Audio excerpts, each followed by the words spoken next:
La historia del chavismo a menudo se cuenta como un cuento de revolución, una promesa de elevar a los pobres y desmantelar las viejas estructuras de poder que durante mucho tiempo habían dominado Venezuela. Cuando Hugo Chávez llegó al poder, habló de acabar con la corrupción de la llamada Cuarta República. Prometió una nueva era donde la vasta riqueza petrolera de la nación finalmente pertenecería al pueblo. Sin embargo, debajo de esta poderosa retórica, una realidad diferente estaba tomando forma. Una nueva élite, nacida de las filas de la propia revolución, comenzó a emerger. Este grupo, envuelto en los colores rojos del socialismo, comenzó a acumular riqueza a una escala que empequeñecía las fortunas de aquellos a quienes habían reemplazado. Fue un proceso silencioso e insidioso.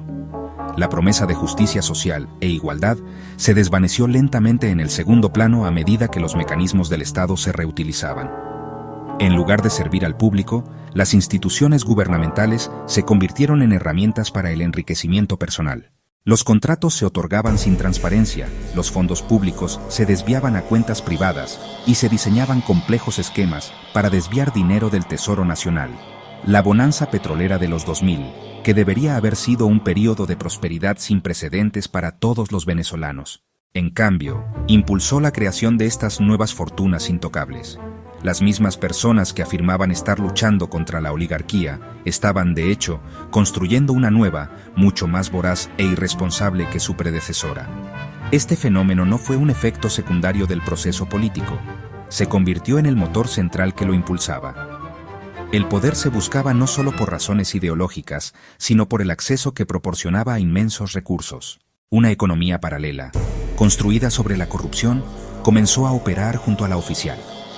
Mientras los venezolanos comunes comenzaban a enfrentar escasez y dificultades económicas, esta nueva clase de élites políticas, a menudo denominada la boliburguesía, vivía una vida de lujo inimaginable.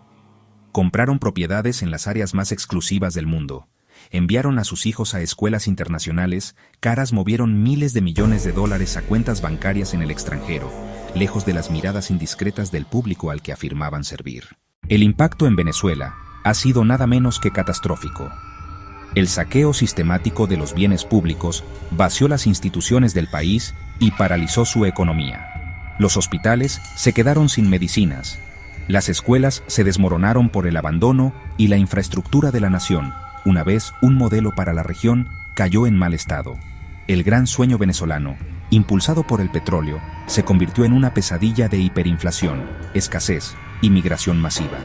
La historia de las fortunas chavistas no es solo una historia de enriquecimiento ilícito, es la historia de una nación puesta de rodillas por los mismos líderes que habían jurado protegerla. Una traición profunda a la confianza depositada en ellos por millones de personas. Hugo Chávez, el carismático líder de la Revolución Bolivariana, falleció en 2013, dejando un legado complejo y controvertido. Aunque cultivó una imagen de austeridad y devoción a los pobres, las preguntas sobre la riqueza de su familia comenzaron a surgir casi inmediatamente después de su muerte.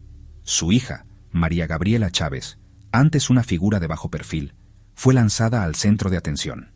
Fue nombrada embajadora alterna de Venezuela ante las Naciones Unidas, un puesto diplomático que le otorgaba inmunidad y una plataforma en el escenario mundial.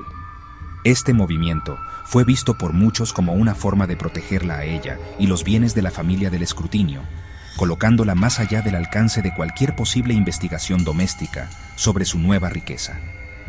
Informes e investigaciones de varios medios de comunicación internacionales comenzaron a pintar un panorama sorprendente. Se alegó que María Gabriela controlaba vastas sumas de dinero depositadas en cuentas bancarias en Europa y Estados Unidos.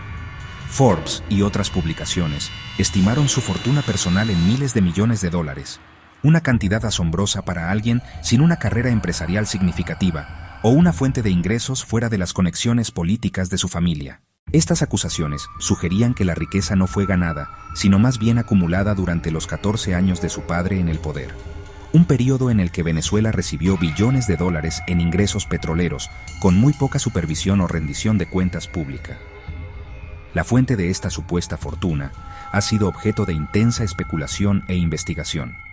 Se cree ampliamente que está vinculada a la compleja red de corrupción que floreció bajo la administración Chávez.